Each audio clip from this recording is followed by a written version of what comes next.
ராத்திரி அழகிய மலையில் இரவு பகலாக கடும் தவம் செய்து வானர கேசரி கேசரி மனைவி தாயுமாகினாள்.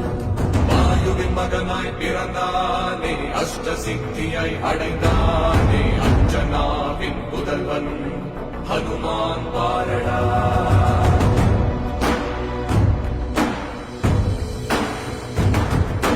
காலை விழுந்தவுடன் பசியும் எடுத்ததே, சூரிய தனியாய் கடும்